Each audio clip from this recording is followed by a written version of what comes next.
তৃণমূলের আর এক হেভিওয়েট, এবার তোলাবাজির মামলায় গ্রেফতার সব্যসাচী দত্ত। রাতেই বাড়ি থেকে গ্রেফতার বিধাননগরের পুরো চেয়ারম্যান। আরো একবার আপনাদের জানাই, পুলিশের জালে তৃণমূলের আর এক হেভিওয়েট, এবার তোলাবাজি মামলায় গ্রেফতার সব্যসাচী দত্ত।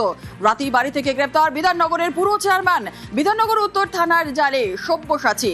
বিধাননগরের প্রাক্তন মেয়রকে রাত ভোর নাগারে জিজ্ঞাসাবাদ। তৃণমূলের দাপুটে নেতা সব্যসাচী দত্ত গ্রেফতার। তোলাবাজি মামলায় গ্রেফতার সব্যসাচী দত্ত। রাতেই বাড়ি থেকে গ্রেফতার বিধাননগরের পুরো চেয়ারম্যান। ঠিক কি অভিযোগ রয়েছে তার বিরুদ্ধে আরো বিস্তারিত জানার চেষ্টা করব। আমাদের সঙ্গে রয়েছেন আমাদের প্রতিনিধি শার্নিক। সরাসরি চলে যাব শার্নিকের কাছে। পুলিশের জালে তৃণমূলের আর এক হেভিওয়েট। শার্নিক, তোলাবাজি মামলায় তো গ্রেফতার সব্যসাচী দত্ত, আরো একটু বিস্তারিত জানার চেষ্টা করব আর কি অভিযোগ রয়েছে এনার বিরুদ্ধে।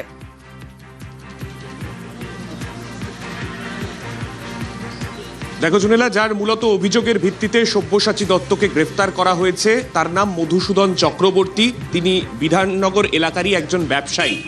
তার অভিযোগ, মূলত প্রথম অভিযোগ তিনি করেছিলেন 2018 সালে। যে অভিযোগে সারমর্ম ছিল যে তার কাছ থেকে তাকে মানসিক নির্যাতন করে তাকে খুনের হুমকি দিয়ে ওই সব্যসাচী দত্ত তার থেকে টাকা তোলাবাজি করেছেন। সেই টাকার অঙ্কটাও যথেষ্ট বড়, 1,05,00,000 টাকা তার কাছ থেকে তোলা হয়েছিল, তেমনটাই কিন্তু অভিযোগ তিনি করেছিলেন। কিন্তু সেক্ষেত্রে সেই সময় পুলিশের তরফে কোনো সক্রিয় ভূমিকা নেওয়া হয়নি। আমরা জানি তারপরে 2019 সাল থেকে 2021 সাল পর্যন্ত সব্যসাচী দত্ত বিজেপিতে গিয়েছিলেন। তারপরে ফের তৃণমূলে ফিরে এসে বিধাননগর পুরসভার কিন্তু তিনি চেয়ারম্যান হিসেবে তিনি নির্বাচিত হন। এবং তারপরে যখন তিনি দীর্ঘদিন ধরে এলাকায় তার যে দাপট তিনি চালিয়ে গিয়েছেন, ফের পালাবদলের পরে যে ছবি সামনে এলো যে সেই ব্যবসায়ী তিনি ফের একবার গতকাল সন্ধ্যেবেলা বিধাননগর উত্তর থানায় আসেন। সেখানে এসে তিনি যে তোলাবাজির অভিযোগ তার আগে ছিল তার ভিত্তিতে বেশ কিছু ডিজিটাল এভিডেন্স তিনি পুলিশের হাতে তুলে দেন এবং তারপরেই বিধাননগর পুলিশের তরফে তাকে গ্রেফতার করা হয়। সব্যসাচী দত্তকে প্রাথমিকভাবে বাড়ি থেকে তার রাজারহাটের একটি বাড়ি থেকে তাকে তুলে আনা হয় এবং তুলে আনার পরে তাকে জিজ্ঞাসাবাদ করার পরে কালকে মধ্যরাতে তাকে গ্রেফতার করা হয় বিধাননগর উত্তর থানার পুলিশের তরফে। অভিযোগ উঠছে যে একাধিক তোলাবাজির অভিযোগ এইরকম সব্যসাচী দত্তের বিরুদ্ধে রয়েছে। এটা শুধুমাত্র একটি মাত্র অভিযোগ যেটির ভিত্তিতে তাকে হয়তো গ্রেফতার করা হলো, কিন্তু এই সব্যসাচী দত্ত বিধাননগরের এলাকায় বিভিন্ন জায়গায় বিভিন্ন ব্যবসায়ীর থেকে বিপুল অঙ্কের তোলাবাজির অভিযোগ তার বিরুদ্ধে কিন্তু করছেন বিভিন্ন রাজনৈতিক নেতৃত্ব। এবং এই পরিস্থিতিতে এটাই প্রশ্ন যে শুধুমাত্র এই একটি অভিযোগ নাকি এর পরবর্তীতে আরও যে অভিযোগগুলো যেগুলো এর আগে হয়তো পুলিশের তরফে কোনো রকম অ্যাকশন নেওয়া হয়নি, সেই অভিযোগগুলোকে এবার আস্তে আস্তে পুলিশের তরফে তদন্ত শুরু করে সব্যসাচী দত্তের বিরুদ্ধে যে মামলা হবে তাতে ব্যবহার করা হবে, সেই দিকে কিন্তু প্রত্যেকের নজর থাকবে আমাদের। জুনেলা, একেবারে সঠিক। 1,05,00,000 টাকা তোলাবাজিতে রাতেই গ্রেফতার সব্যসাচী দত্ত। পুলিশ সূত্রে খবর, তোলাবাজি সিসি ক্যামেরা ফুটেজ দেখেই ধৃত সব্যসাচী দত্ত।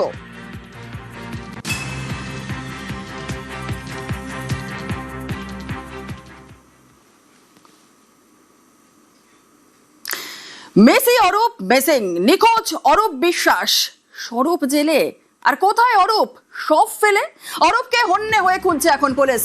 অরূপের টাওয়ার লোকেশন পাচ্ছেই না পুলিশ। রক্ষা কবচ চেয়েও পেলেন না অরূপ। হন্যে হয়ে খুঁজছে অরূপ বিশ্বাসকে পুলিশ। মেসি অরূপ এখন মিসিং, নিখোঁজ অরূপ বিশ্বাস। স্বরূপ এখন জেলে রয়েছে, কিন্তু কোথায় অরূপ? সমস্ত কিছু ফেলে অরূপকে হন্যে হয়ে খুঁজছে পুলিশ। অরূপের টাওয়ার লোকেশনে পাওয়া যাচ্ছে না, টাওয়ার লোকেশন পাচ্ছে না পুলিশ। রক্ষা কবচ চেয়েও পেলেন না অরূপ। ইনি কোথায় গেলেন? এনাকে খুঁজতে যেতে হবে এবং খুঁজে পাওয়া যাবে। বিশ্বাস ব্রাদার্সের যে অন্যায় এতদিন ধরে চলেছে, বিচার হতেই হবে। বিশেষ করে চলচ্চিত্র শিল্পের, বাংলা চলচ্চিত্র শিল্পের যে ক্ষতি হয়েছে সেই ক্ষতি পূরণ করতে গেলে এখন অনেক কিছু কাঠখড় পোড়াতে হবে। একটা যেন একটা অদ্ভুত নোংরা জায়গা চলচ্চিত্রের আঙিনাকে বানিয়ে তোলা হয়েছিল, তার থেকে মুক্তি লাভ করলো এই সরকার আসার পরে। টাওয়ার লোকেশন না পাওয়া গেলেও কোনো ক্ষতি নেই, কোথাও না কোথাও লোকেশন থাকবেই এবং ওনাকেও ডকে উঠতে হবে, আইনের সামনে আসতে হবে। আর এদিকে আজ ফের অভিষেককে তলব। অভিষেক বন্দ্যোপাধ্যায়কে আজ তলব সিআইডির। গতকাল ভবানী ভবনে হাজিরা এড়িয়েছেন অভিষেক বন্দ্যোপাধ্যায়। বিধানসভায় সই জালিয়াতি মামলাতেই তাকে তলব। দিল্লিতে থাকায় হাজিরা দেননি অভিষেক বন্দ্যোপাধ্যায়। এর আগেও সিআইডি দপ্তরে হাজিরা এড়িয়েছেন অভিষেক বন্দ্যোপাধ্যায়, তখন অসুস্থতার কারণ দেখিয়ে হাজিরা এড়িয়েছিলেন। আজ আবার সিআইডি তাকে তলব করেছে। বিধানসভায় সই জালিয়াতি মামলায় তলব অভিষেক বন্দ্যোপাধ্যায়কে।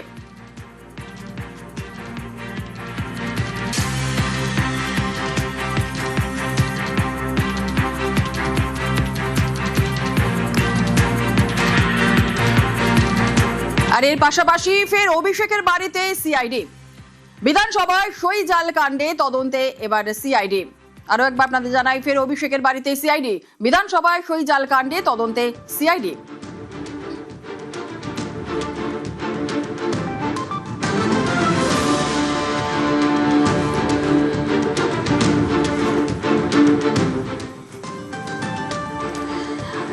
অভিষেকের বাড়িতে অভিষেককে তলব সিআইডির, আর অভিষেকের বাড়িতে সিআইডি। বিধানসভায় সই জাল কাণ্ডে তদন্তে সিআইডি। এবং আপনাদের জানিয়ে রাখি, অভিষেকের বাড়িতে সিআইডি টিম, বিধানসভার সই জাল কাণ্ডে তদন্তে সিআইডি।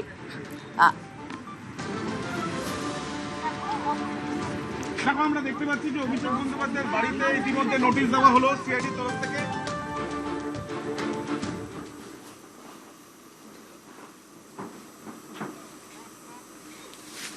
জাদুকরের ছোঁয়ায় কত কিছুই না হয়। তাজমহল গায়েব হয়, রুমাল বেরালো হয়।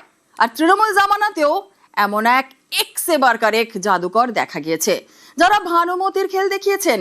রাতকে দিন আর দিনকে রাত করেছেন, কুঁড়ে ঘরকে প্রাসাদ করেছেন, চা দোকানের কর্মী থেকে কোটিপতি হয়েছেন। এমনই এক জাদুকর আজ রাজমহলের স্ক্যানারে। রাজমহলের ফোকাসে গোঘাটের তৃণমূল নেতা শেখ সাত্তার।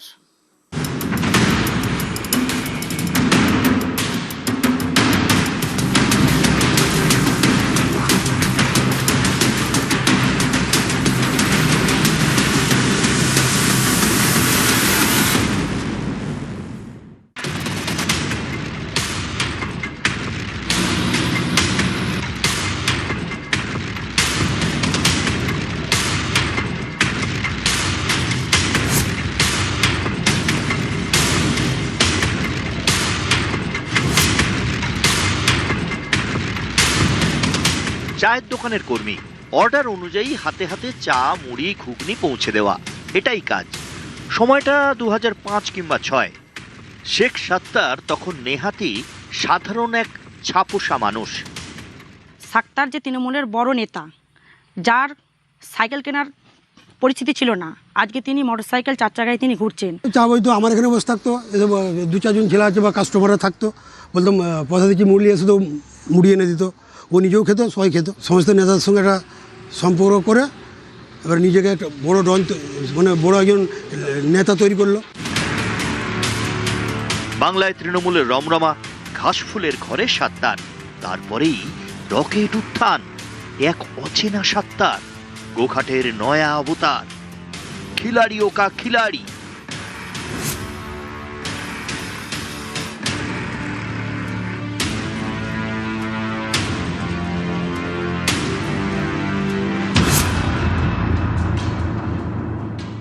(2016 থেকে 2026) 10টা বছর।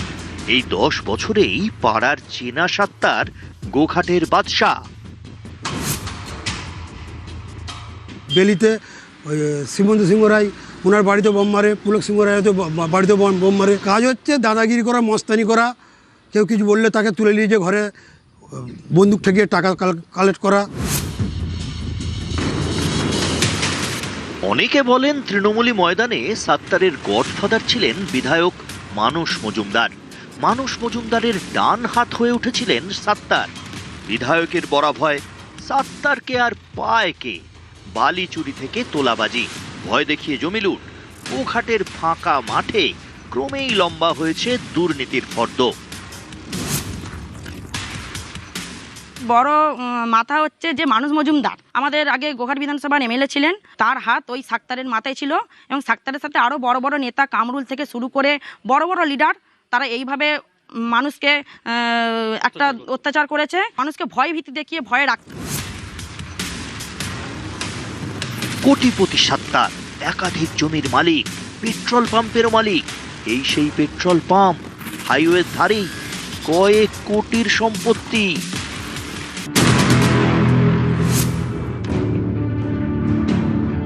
এবার দেখাই সাত্তারের লুটের জমি। আরামবাগ ব্যাঙ্গাই রোডের ধারেই 3 ফসলি জমি, বিঘার পর বিঘা জমি, সবই সাত্তারের সম্পত্তি। 2 নম্বরই সম্পত্তি, কোটি কোটির সম্পত্তি। আমরা যেখানটা চাষ করছি সেই সব লিখে নিয়েছে, জোর করে ওকে লিখে লিখিয়ে নিয়েছে। এবার সেটা আমরা জানিনি। সে জমি যে চাষ করতে গেছে তাকে সে আপত্তি দিয়েছে, তুমি আমার জমি আমাকে মেপে ভাগ করো। কতটা জমি? 2 বিঘার ভাগে 1 বিঘা জমি।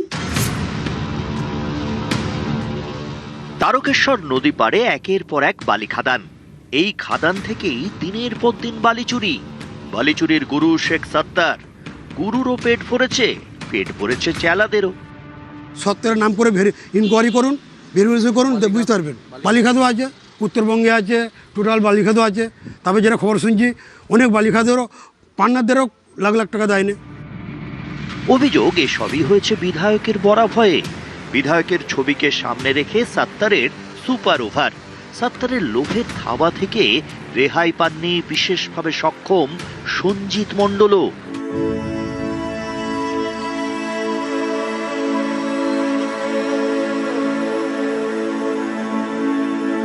জোর করে অসহায় বৃদ্ধের জমি নিজের নামে লিখিয়ে নেয় সাত্তার।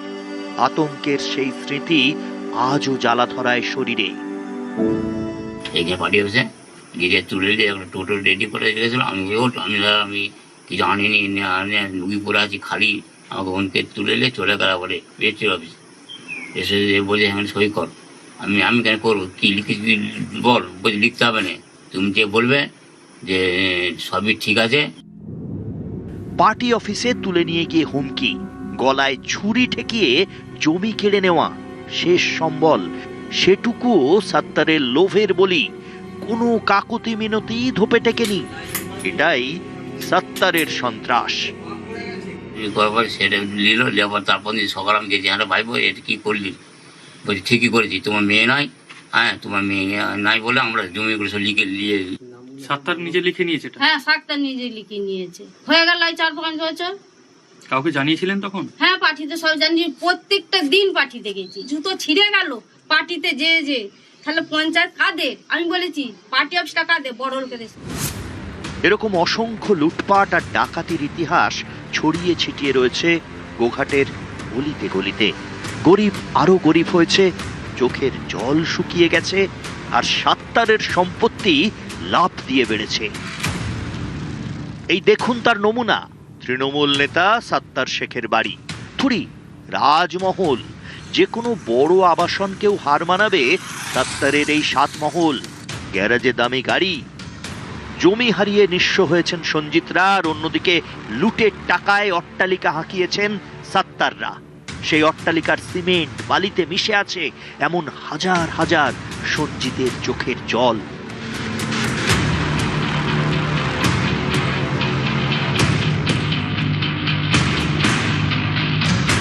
পঞ্চায়েতে যেতে দেয়নি, যাচ্ছি সেখানে সে বসে রয়েছে, হুমকি দিচ্ছে যে মেরে দেবো তোমাকে, আমি কেটে দেবো যদি যাও। এরকম ভাবে আমরা সেই ভয়তে আমরা আগাতে পারিনি।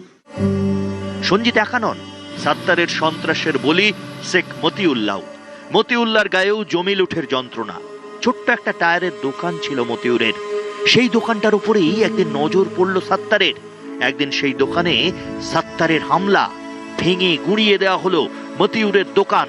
সেই জমিতেও ভাগ বসালো সাত্তার বাহিনী। পুরো দোকানটাকেই ভেঙে একদম মাটিতে মিশিয়ে দিয়ে টোটাল আমার প্রায় 5 লক্ষ টাকার মাল ছিল। আমার হচ্ছে টায়ারের দোকান প্লাস স্পেয়ার পার্টসের দোকান। লুটপাট করে নিয়ে দোকানটাকে একদম মাটিতে মিশিয়ে দিয়ে একদম দোকানে শেষ করে দিল। আমি থানাতে কমপ্লেন করলাম, থানাতে সেরকম সুরা পাইনি। এই যে আমি রিপোর্ট করছি, হয়তো আমাকে আমার লোক দিয়ে বা গুন্ডা বাহিনী দিয়ে আমাকে মার্ডার করে দিতে পারে। তৃণমূল শাসনে এভাবেই হারিয়ে গেছে বহু স্বপ্ন, গুঁড়িয়ে গেছে খেটে খাওয়া মানুষের সম্বল, কেড়ে নেওয়া হয়েছে মান সম্মান ইজ্জত। তৃণমূলের এইসব এজেন্ট নেতাদের কালেকশনে টাকা ঢুকেছে বহু পকেটেই। শুধু কেষ্টা বেটাই চোর নয়, চোরের তালিকা আরো দীর্ঘ, যে তালিকা ক্রমশ প্রকাশ্য। 15 বছরের তৃণমূল রাজত্ব, এই রাজত্বেই রাজ্যের দফা রফা, দিকে দিকে লুট আর সন্ত্রাসের ছবি। ক্ষমতার পালাবদল হতেই মুখ খুলছে জনতা, বেরিয়ে আসছে তৃণমূল জমানার অন্ধকার অধ্যায়। হুগলির গোঘাট থেকে শুভদীপ ঘোষ, নিউজ 18 বাংলা।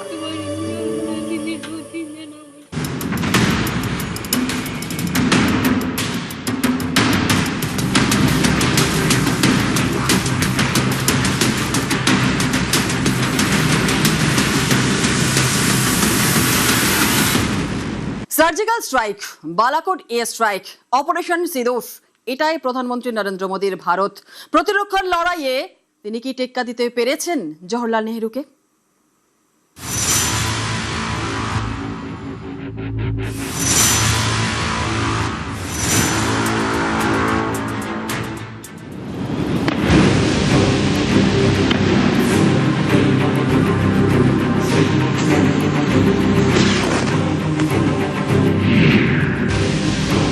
ये नया भारत है, घर में घुसकर मारता है।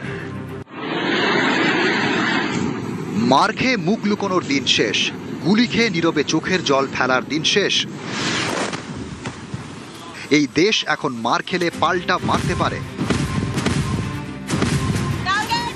শত্রুর চোখে চোখ রেখে কথা বলতে পারে। এটাই নতুন ভারত। এটাই নরেন্দ্র মোদীর ভারত। और मैं दोस्तों इंतजार लंबा नहीं कर सकता। चुन चुन करके हिसाब लेना ये मेरी फितरत है। কথা আছে বন্ধু বেছে নেওয়া যায়, কিন্তু প্রতিবেশী বাছা যায় না। ভারতের সমস্যাও কিছুটা এমনই। একদিকে পাকিস্তান, একদিকে চীন, অন্যদিকে বাংলাদেশ। ভারতের সব সীমান্তেই সমস্যার কাঁটাতার। তাই স্বাধীনতার পর থেকে বারবারই সীমান্ত নিয়ে সমস্যায় পড়তে হয়েছে দিল্লিকে। উত্তাপ বেড়েছে, সংঘাত হয়েছে। দেশের একজন প্রধানমন্ত্রী এক একটি উপায়ে এই সমস্যার সমাধান খোঁজার চেষ্টা করেছেন। প্রধানমন্ত্রী নরেন্দ্র মোদীর স্টাইল একেবারে স্টেট কাট, মারতে এলে পাল্টা মার। Surgical strike, Balakot air strike, operation সিঁদুর। গত কয়েক বছরে শত্রুদের শিরদাঁড়ায় কাপড়ে ধরিয়ে দিতে পেরেছে এই নয়া ভারত। প্রতিরক্ষার পিচে দেশের প্রথম প্রধানমন্ত্রী জওহরলাল নেহরুকে কয়েকশো যোজন পিছনে ফেলে দিয়েছেন তাঁর উত্তরসূরি নরেন্দ্র মোদী।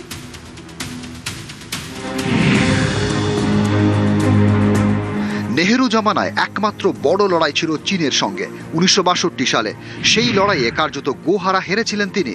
1959 সালে তিব্বতী ধর্মগুরু দলাই লামাকে আশ্রয় দেয় ভারত। তারপরে দিল্লির সঙ্গে বেজিংয়ের সম্পর্কে টানাপোড়েন শুরু হয়, সীমান্তে সংঘাত, নেহেরুর হার।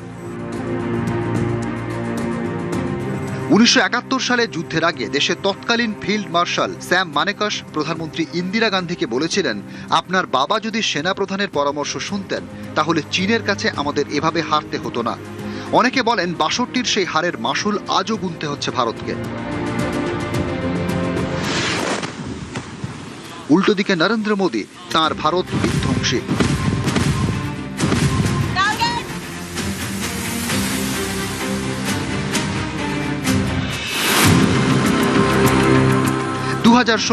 জম্মু কাশ্মীরের উরিতে সেনা ছাউনিতে ঢুকে হামলা চালায় পাকিস্তানি জঙ্গিরা। পাল্টা ভারতীয় সেনা সার্জিক্যাল স্ট্রাইক, সীমান্ত পেরিয়ে জঙ্গিদের লঞ্চ প্যাড গুড়িয়ে দেয় ভারতীয় বাহিনী। 2019 পুলওয়ামায় সিআরপিএফ এর কনভয়ে হামলা চালায় পাকিস্তানি জঙ্গি সংগঠন জৈশ-ই মোহাম্মদ। পাল্টা ভারতীয় বায়ুসেনার বালাকোট এয়ার স্ট্রাইক, পাক অধিকৃত কাশ্মীরে ঢুকে জঙ্গিদের ঘাঁটি উড়িয়ে দেয় বায়ুসেনা। 2025 পেহেলগাঁওয়ে নজিরবিহীন জঙ্গি হামলা, ধর্ম বেছে বেছে নারকীয় হত্যা। ভারতবাসীর চোখের জল শুকিয়ে যাওয়ার আগেই বদলা, অপারেশন সিঁদুর। পাকিস্তানের মাটিতে জৈশ এবং লস্করের সদর দপ্তর ধ্বংস করে দেয় ভারত। ভারতীয় ক্ষেপণাস্ত্র টার্গেট করে পাকিস্তানের পরমাণু ঘাঁটি কিরানা পাহাড়কেও। ভারতের পরাক্রম কাঁপুনি ধরিয়ে দেয় পাকিস্তানের শিরদাঁড়ায়।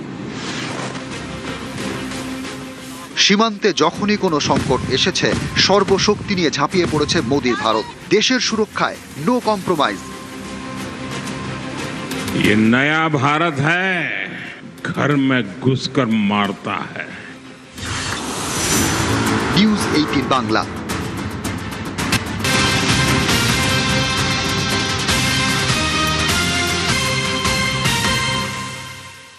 কেন্দ্রীয় অর্থমন্ত্রীর সঙ্গে বৈঠকে মুখ্যমন্ত্রী ডাবল ইঞ্জিনে সাওয়ার বাংলার উন্নয়ন, রাজ্যের অর্থনীতিকে জোরদার করতেই উদ্যোগ। শুভেন্দু অধিকারীকে আশ্বাস নির্মলা সীতারামনের। কেন্দ্রের একাধিক আর্থিক সহায়তা প্রকল্প নিয়েও কথা, কর্মসংস্থান ও গ্রামীণ অর্থনীতি নিয়েও আলোচনা।